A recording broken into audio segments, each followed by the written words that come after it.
This video will be episode 21 of the Black Lion Origins campaign. Last episode we swelled the ranks of our warband and tested it against noble warbands, and were quite successful.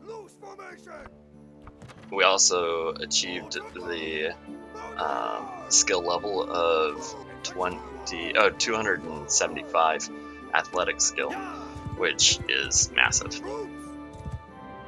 So we're feeling pretty good about ourselves right now.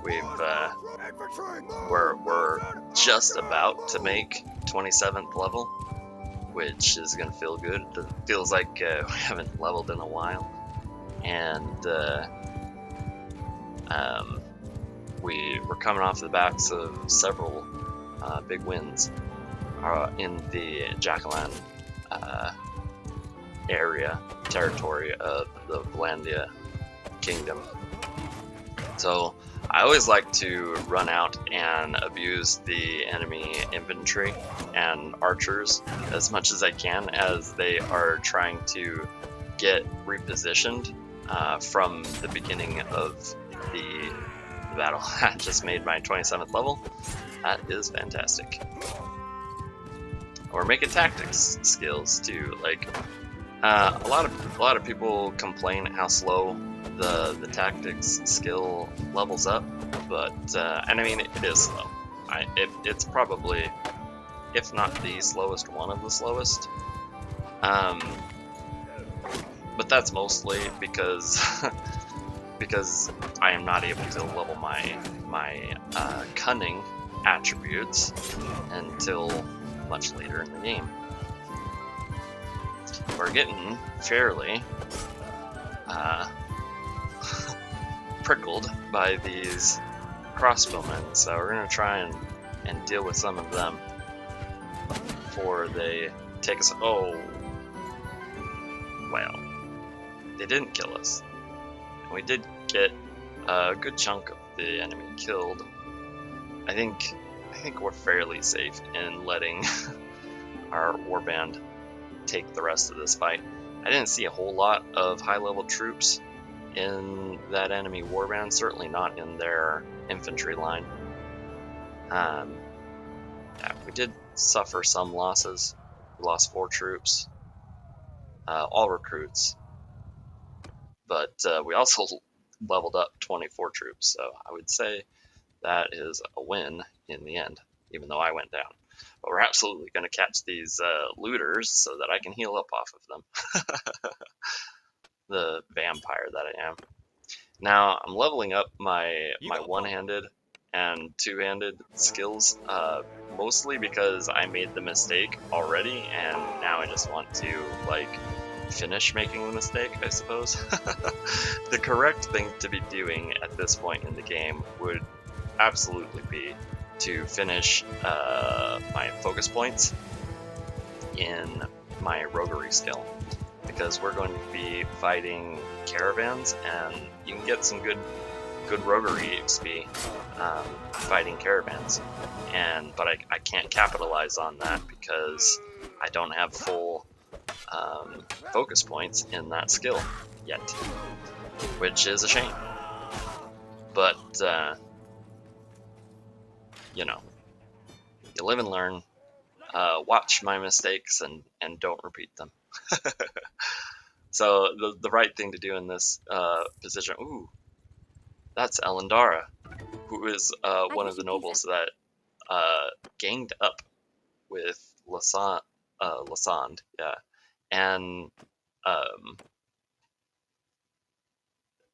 took me out. They destroyed my warband in the last war against the Vlandians, and they were the targets of my wrath in this war against the Vlandians.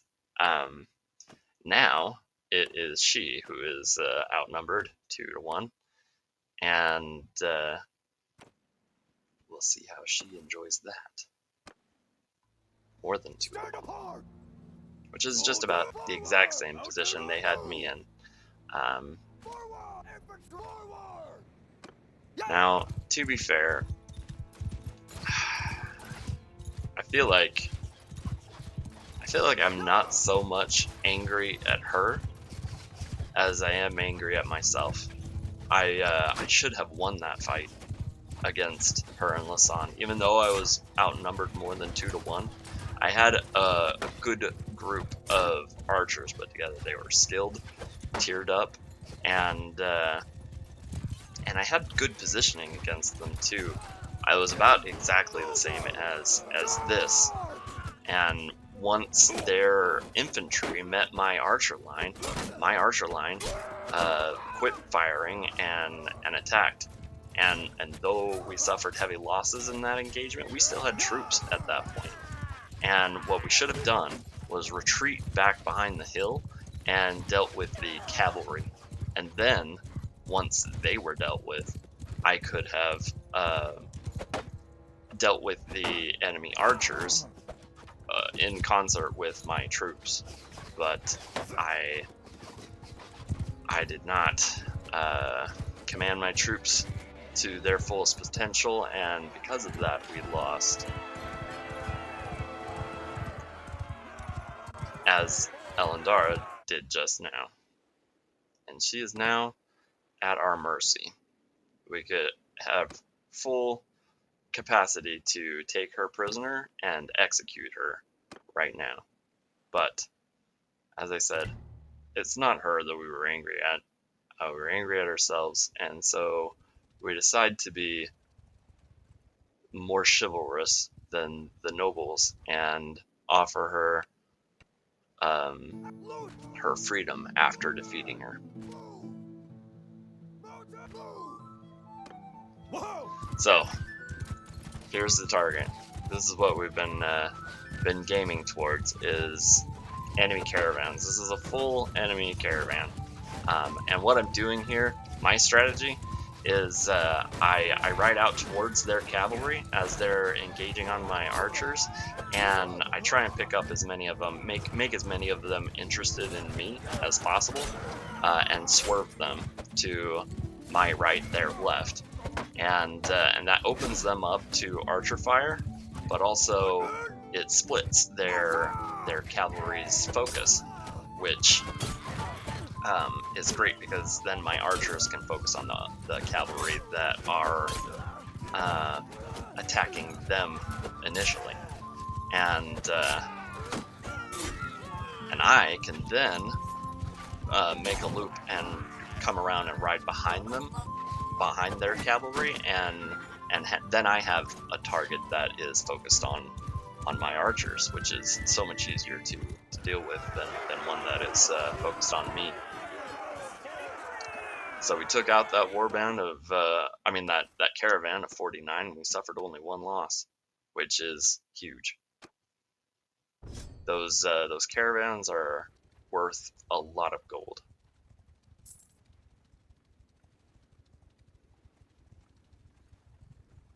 Not only in their gear and their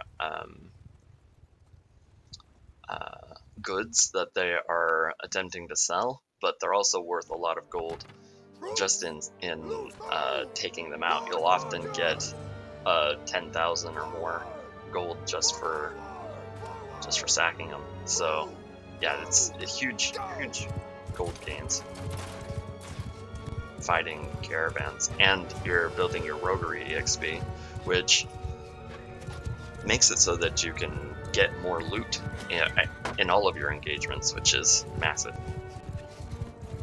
And frankly, at this point, these caravan troops have better gear than most of my clan members, so I've got a chance to upgrade my own equipment. As you can see, I'm wearing a new chest armor. I picked up in that last engagement a tier 4 lordly mail shirt off of one of those cavalrymen, which is a massive upgrade. It's not to say that it's better than like tier 6 regular armor, but I don't have any tier 6 regular armor, and to replace that is going to cost upwards to $250,000. And don't have that either. But if we keep up this abuse of Blandian caravans, we soon will. Again, we lost one troop, 15 leveled up. Those are big gains. Now, having a warband of 75, 74 now, is a big advantage when fighting these enemy caravans, because the biggest group that they will put together is 50, and so we're like, time and a half their warband size, and that makes a big difference. But the issue with having a warband larger than the caravan usually is that you'll never be able to catch them. They run very quickly, and you hear people all over the internet talk about how they can't catch them, and in our first raid against the Vlandians, we ran around in a warband of 9 troops, and we leveled our scouting skill till we got our Forestkin perk. And once we got our Forestkin perk, we can now outrun these caravans in forests. So all we have to do is chase them into a forest, and then they're ours. No problem.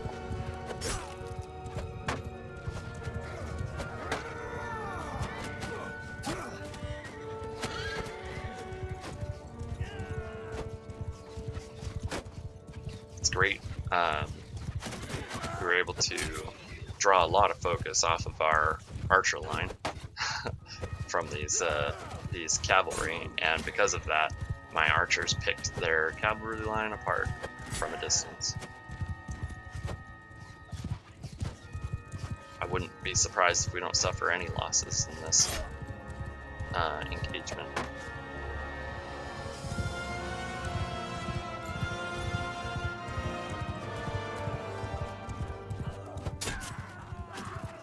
And while I did distract their cavalry, I didn't suffer much damage myself, so that is win-win.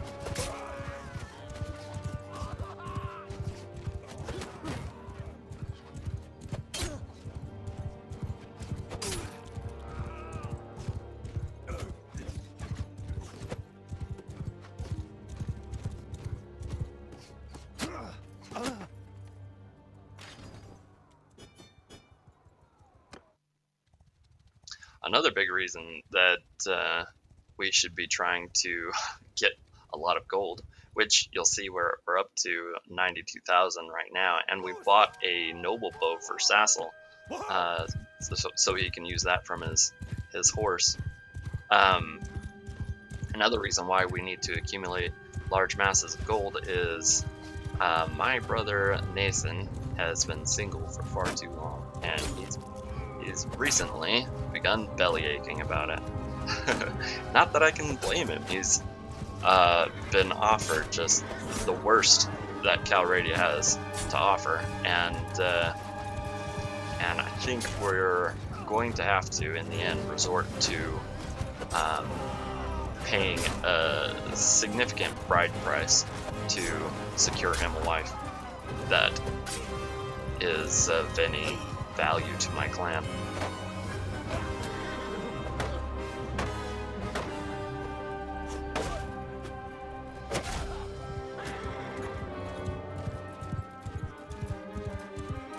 And we absolutely want him married, because the sooner he gets married, the sooner he starts having kids and adding to my clan size, which is fantastic. If you've watched my Black Lion campaign at all, you'll know just how important a massive clan can be.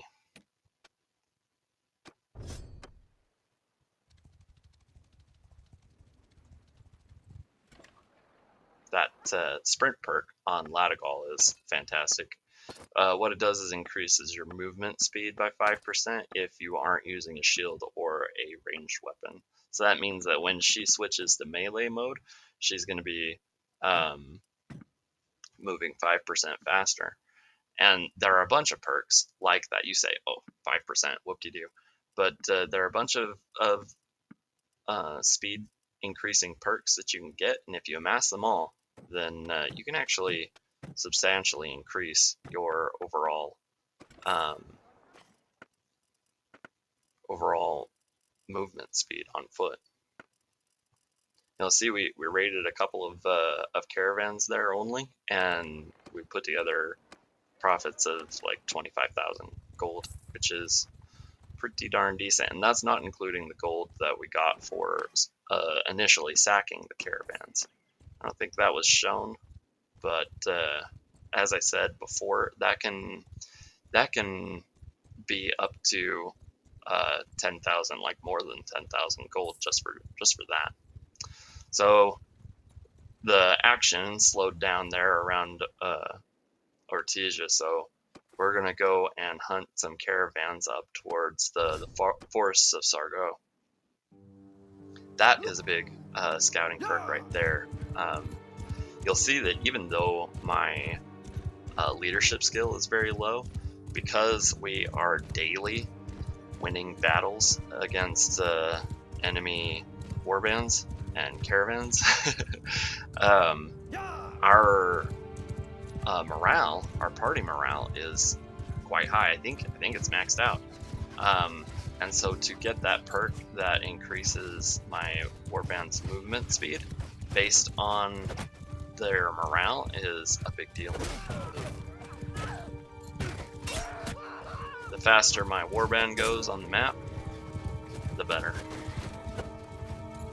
So we did that same tactic again, where we swerved the enemy cavalry, and then actually we looped behind and got some of the infantry of this caravan before we looped around behind and attacked their cavalry from the back.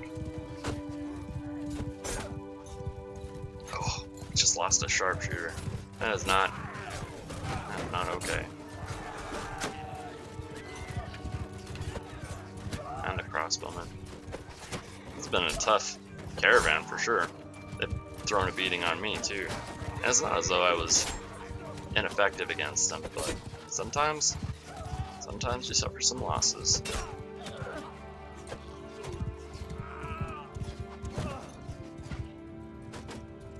Which is another reason why it's nice to be hunting these guys in Blandian territory, because potentially we could just raid another village and reinnervate my warband's size. Oof, we lost 4 troops against them. That is brutal. Though it's worth noting, and that was 2 elite hired crossbows and a sharpshooter, so it wasn't as though they were like all recruits that we lost. That was a rough fight, but it's worth noting that all of those losses will equate to medicine skill EXP, which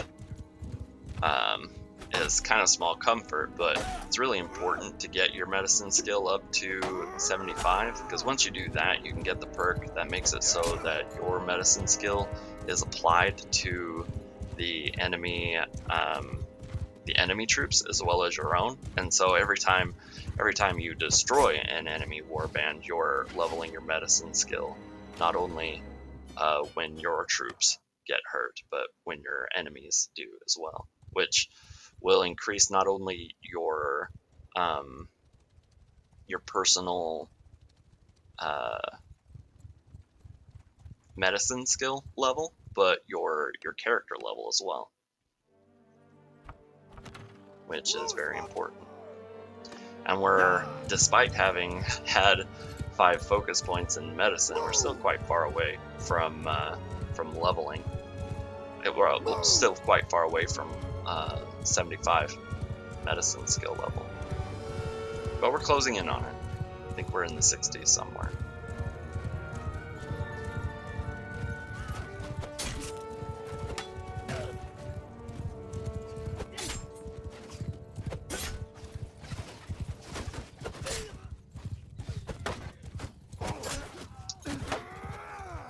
So we've done a fair job. You can see Sassel his bow skill is increasing exponentially now that he is a bow worth shooting, and he's actually getting some kills.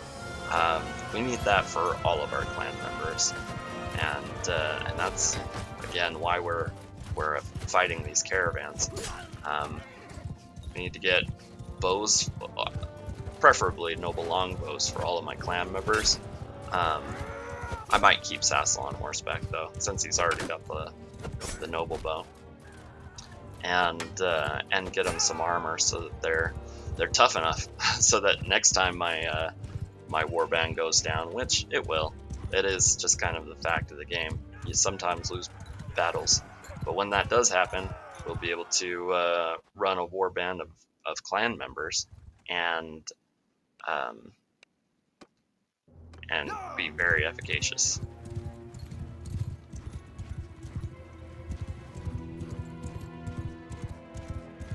We've got this single dude resisting us. He'll go down fast. Anyway, this has been episode 21 of the Black Lion Origins campaign. I hope you have a great rest of your day.